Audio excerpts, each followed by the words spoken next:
I'm curious how your budding friendship with Lexie Hull has impacted her play on the court, you think? And what do you love about her? I mean, I know you said that your Twitter account's now a Lexie Hull fan account. But what, like, besides her making threes, do you love about her? Yeah, I think Lex, like I've said, was kind of put in a tough. When you all take me back through when you first officially learned that you made the playoffs, what obviously what was the reaction? How did you celebrate? Who were you with? And all that. Just take me through that aspect of it. Oh gosh, it feels like a couple of weeks ago now. I think we clinched when Vegas won, if I remember correctly. It was late at night because obviously they're playing on the West Coast, we're playing on the East Coast. So, I remember the game, and honestly, like I didn't have much of a reaction. It was just like you're definitely happy, but I know we had practice the next day.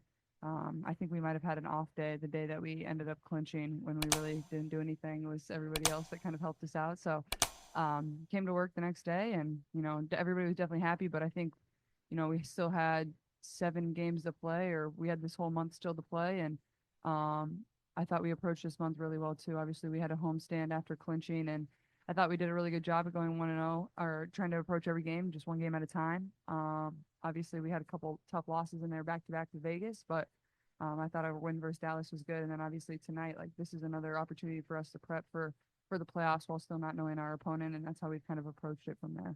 And my second question, thank you so much. My second question is, um, what areas of growth are you proud of? Not so much on a basketball court, but just Mhm. as a 22-year-old woman, being thrusted to this this WNBA world, and Mhm. now the season's ending. What are some of the things that you're proud of that you've grown from and that you've learned during the year off the court? Mhm.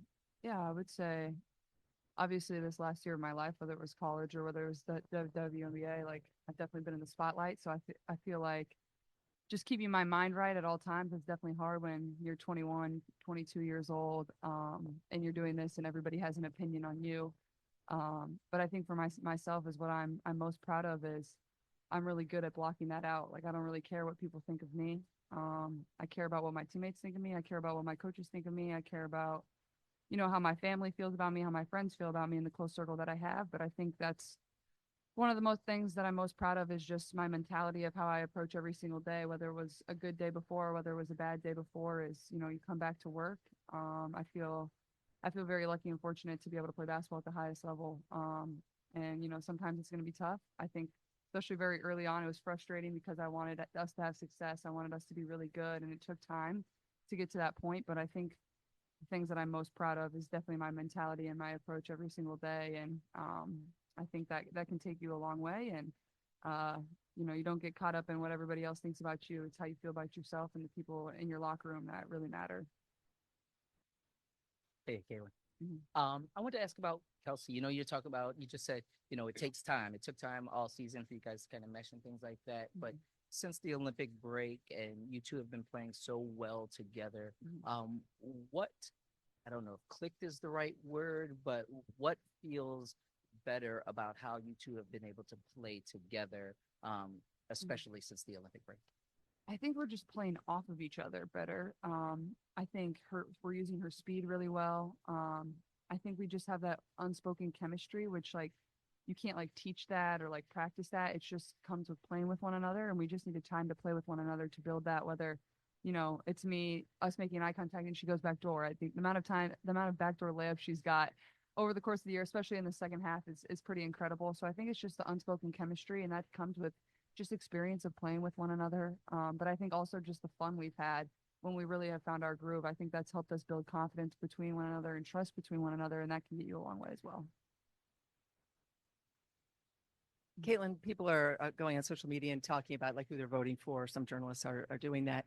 And there's conversation about you in the MVP. Mhm. Obviously, they vote one, two, three, four, five. And what does that mean to you to know that there are journalists who cover this league day in and day out who believe you are one of the top five for the MVP award?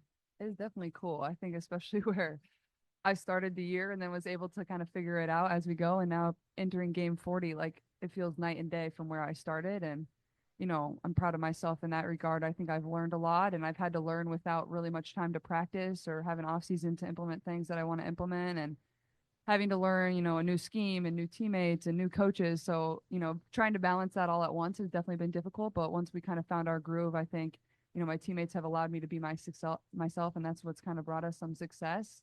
Um, but it's definitely special. But I think one of the biggest things for myself is like I've tried to keep basketball the main thing, and just to enjoy it and play fun or play and have fun, play free.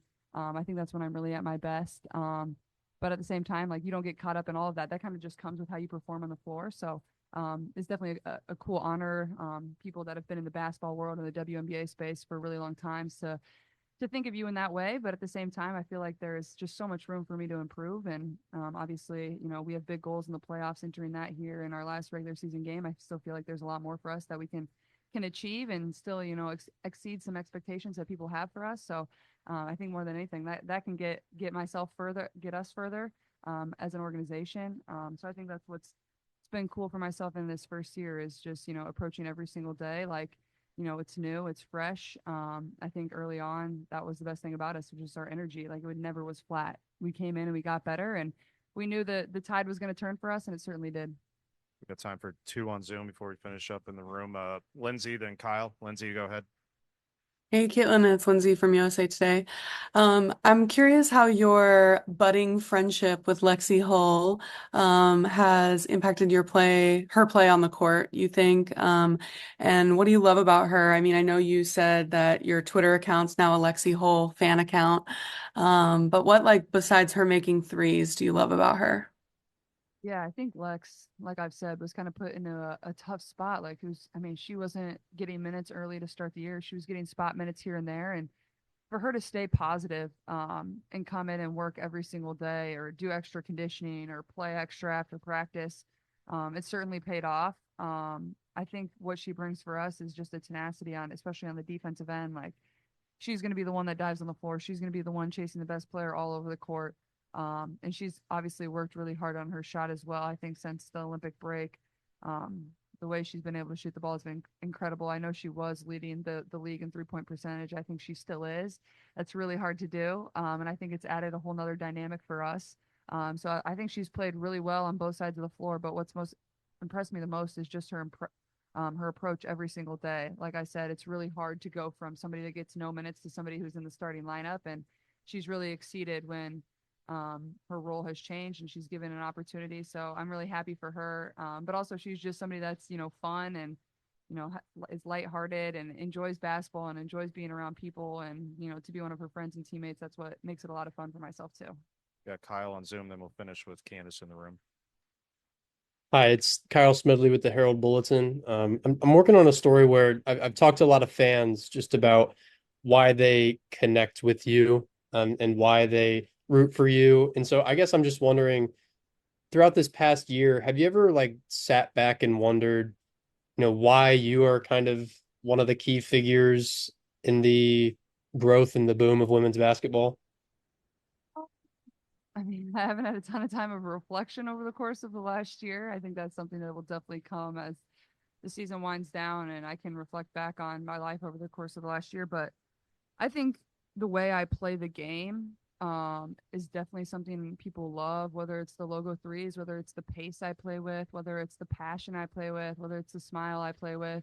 Um, I think that's what people love, but also, I try to interact with fans. I try to get into it with the crowd. Like I try to give them something to cheer about. Like I want them involved. Like it's an experience for me, but it's also an experience for them. Like I have just as much fun stepping on the court in front of these sold out arenas as they do coming. And I get excited to play in front of sold out arenas. I want to give them what they're paying for. Like obviously this is game 40 and we're locked in and we know we're going to be the 6th seed, but I know there's going to be 18,000 people here tonight. Like that's what makes me so excited about tonight is like these people, a lot of them don't have an opportunity to see the Fever play much. And, a lot of them are probably traveling many miles to come here and spend money and bring their young daughters, their young sons. So I think that's what it is for me. And I think a lot of my fans are definitely younger as well. I think I'm able to connect across a lot of different generations and people. But I think definitely the younger fans, and I relate to them just because I feel like I was just that young girl too that wanted to go to every single basketball game, begged my parents to go to sporting events, and I know how special those memories are for their families or for friends or whoever it is. So I try to make the most of it every single time I step on the floor. It's cool for me just as it is cool for them. Yep. Again, Oh no, it's all good.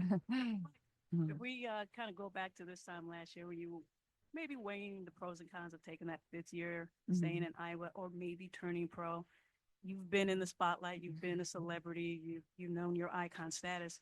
But if you kind of consider all that has happened, does any of it even surprise you? People caring about what you like on Instagram, everything around this year, has any of it surprised even you? I don't know if it's surprising. It's all happened so fast that it's like you kind of just got to take it with how it goes. I think after my junior season, when we reached the national championship, I was kind of entering my senior year, and I was like, oh, like how do we top that? Like we just we lost a couple players out of our starting five, and it's like things seemed about as perfect as they probably could have got for us at the University of Iowa. And then, we just came back to work and things got even better. Um, so I feel like for me, it's not like a surprise. I feel like I just continue to put my head down and keep working and have a lot of belief in the people around me. But um, I don't know. I mean, I don't feel famous. Like I don't feel like a celebrity. So that's not the way like I approach my life and I approach people in my life. Like I still go to the grocery store. Like I still go and buy candles at the store, like the fall spice candles. Like I still like do all that stuff. Like I go and pick up food. Like people don't do that for me. Like that's not how I approach my life. Like I approach it the same exact way. And I feel like that kind of goes back to the question prior. I feel like that's why people can also connect with me, like because I feel like I'm real and authentic to them, and try to be as normal as possible. Like I never try to seem superior to somebody. I just try to be somebody that loves playing basketball and loves bringing people joy, and I feel very fortunate to do that. So um, at times it surprises me, but I feel like I don't even have a moment to breathe and really understand what's going on at times. So I feel like it goes back to that after the season is over, a lot of reflection and really taking in every moment that I've been able to cherish over the last year. And it's all been very special for myself, every high and every single low. Thanks.